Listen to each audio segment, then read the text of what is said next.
దేవుని పరిశుద్ధ నామమునకు మహిమ కలుగును గాక. గుడ్ మార్నింగ్, బాగున్నారా?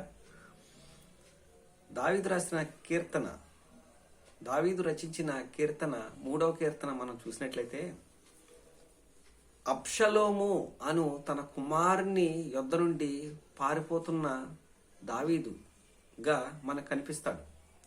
అదేంటది? దావీదు తన కుమారుని యొద్ద నుండి పారిపోవడం ఏంటి అని మనం ఆలోచిస్తే, ఎందుకు పారిపోవాల్సి వస్తుంది అని చెప్పి మనం ఆలోచిస్తే, ఈ కీర్తన మనం ధ్యానిస్తే మనకి అర్థమవుతుంది.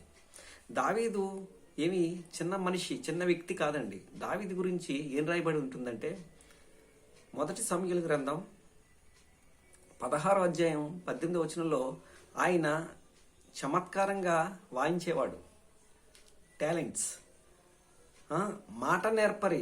దావీదు గారు ఏదైనా ఒక విషయం మీద ఏదైనా మాట్లాడితే విన్నవారు ఫ్లాట్ అయిపోవలసిందే. ఆయన అంతేకాదు, ఆయన యుద్ధ వీరుడు, సూర్యుడు, యోధుడు. వీటన్నిటితో పాటు యెహోవా అతనికి తోడై ఉండెను. దావీదుకి ఎవరు తోడుగా ఉన్నారంటే, యెహోవా తోడుగా ఉన్నాడు. కనుకనే దావీదు విజయాలు సాధిస్తున్నాడు. అనేక మందికి దావీదు గురించి తెలిసింది. అయితే దావీదు ఇప్పుడు ఎందుకు పారిపోవాల్సి వస్తుంది అని చెప్పి మనం ఆలోచిస్తే, తను పాపం చేశాడు, వ్యభిచారం చేసి దేవుని ఎదుట పాపం చేశాడు గనక దేవుడు దావీదుని శిక్షిస్తున్నాడు. మన దేవుడు ఎలాంటి దేవుడు అంటే, తండ్రి మనసు కలిగిన దేవుడు. ఒక పక్క వాత్సల్యం చూపిస్తూనే, ఒక పక్క కోపిస్తూనే, మరొక ప్రక్క ప్రేమను చూపిస్తాడు. అది మన దేవుని యొక్క గొప్పతనం. తండ్రి తన కుమారుని ఎడల జాలిపడినట్లు యెహోవా తన యందు భయభక్తులు గల వారి ఎడల జాలిపడును. దావీదు చేసిన పాపాన్ని బట్టి శత్రువుగా తయారయ్యాడు. ఎవరు? సొంత కుమారుడే. అబ్షలోము దావీదుని పరుగులు పెట్టిస్తున్నాడు. పాపం మనల్ని పరుగులు పట్టిస్తుంది. అది మనల్ని ప్రశాంతంగా ఉండనివ్వదు. శత్రువు కాసుకొని కూర్చుంటాడు మన గురించి. ఏంటి? పాపం, ఒక ఆత్మీయుని పాపం చేయిందాము, ఆత్మీయుని చేత తప్పుడు నడక నడిపిద్దాము అని చెప్పి ఎప్పుడు సాతాను కాసు కూర్చో ఉంటుంది. కనుక మనము పాపం చేయకుండా ఉండడానికే దేవుడు ఈ మాటలన్నీ కూడా బైబిల్ గ్రంథంలో రాయించి పెట్టారు. తమ్ముడు, చెల్లి, నువ్వు ఎవరైనా కాదు, ఏం చదువుకుంటున్నావో నాకు తెలియదు, కానీ ఈ వాక్యాన్ని వింటున్న నువ్వు ఒకసారి విను. పాపము మనిషిని ప్రశాంతంగా ఉండనివ్వదు, కానీ అది చేసే కొద్ది సమయం చాలా సంతోషాన్ని ఇస్తుంది. ఆ తర్వాత మనకి అది మిగిల్చే వ్యధ జీవితకాలం ఉండిపోతుంది.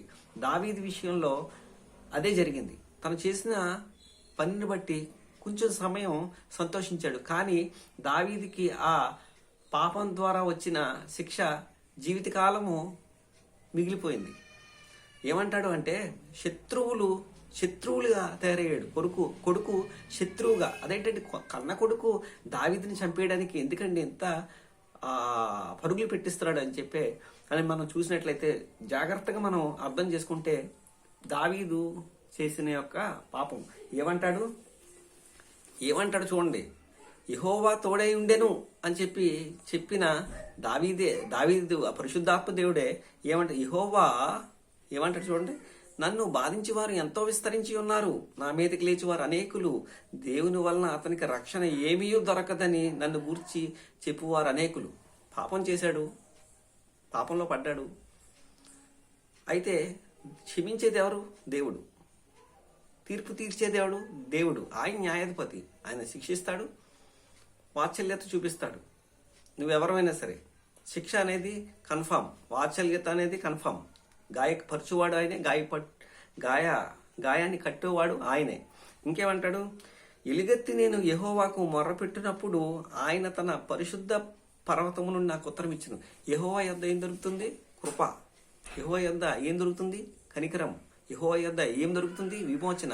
తెలిసిన దావీదు పశ్చాత్తాప హృదయుడై, ప్రభువా నేను పాపం చేశాను, నా దోషాన్ని క్షమించు అని చెప్పి అడుగుతున్నాడు. నేను ఎలుగెత్తి యెహోవాను అడిగినప్పుడు ఆయన నాకు సహాయం చేస్తాడు అని చెప్పి అంటాడు. ఇంకేమంటాడంటే, కావున నేను నిద్రపోయి పండుకొని మేల్కొందును అంటాడు. ఆత్మీయ సత్యాన్ని దీంట్లో గ్రహించాలి. ప్రభువైన యేసుక్రీస్తు యందు విశ్వాసము, ఆయన యందు నమ్మిక ఉంచితే మనము పండుకోవడము అంటే, నిద్రించటము అంటే మనం చనిపోయినను లిగుస్తాం. అదే చెప్తాడు, నా యందు విశ్వాసం ఉంచువాడు నిత్య జీవం గలవాడు, అంచె దినాన నేను వాణ్ణి లేపుతాను అని చెప్పి ప్రభువైన యేసుక్రీస్తు చెప్తున్నాడు. ఏంటి ఈ మాటకున్న అర్థము మనం చూస్తే, కావున నేను పండుకొని నిద్రపోయి మేల్కొందును. మనం ఏదో రోజు నిద్రపోవాల్సిందే, శాశ్వత నిద్ర పొందాల్సిందే. మనం ఏదో రోజు ఈ భూమి మీద మరణించాల్సిందే. మరణించే లోపు మనము మేల్కొనాలి. మరణించిన తర్వాత మనం మేల్కోవాలి అంటే ప్రభువైన యేసుక్రీస్తుని సొంత రక్షకునిగా అంగీకరించి ఆయన మార్గంలో నడిచినట్లయితే నువ్వు నేను కూడా రక్షించబడతాం. మానవ కోటికి విధి ఇదే. ఆయన పరమును వీడి అందరూ కూడా సహజంగా బ్రతకడానికి పుడతా ఉంటారు. యేసుక్రీస్తు నా పాపాలను క్షమించడానికి ఆయన చనిపోవడానికే పుట్టాడు.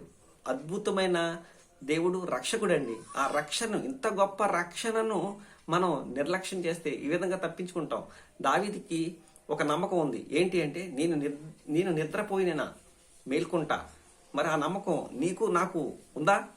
ఉంటే మనం మరణానికి భయపడం, ఈ లోకం అశాశ్వతం అని చెప్పి మనం సంతోషంగా దేవుని మార్గాన్ని అనుసరిస్తూ నడుస్తాం. కనుక ఈ మాటలను ఈ ఉదయకాలన్నా ఆలోచించండి, దేవుని మార్గాల్లో నడవండి, తద్వారా దేవుని రాజ్యాన్ని స్వతంత్రించుకోండి. దేవుని పరిచర్యలో మీ Anand Kumar. God bless you each and everyone.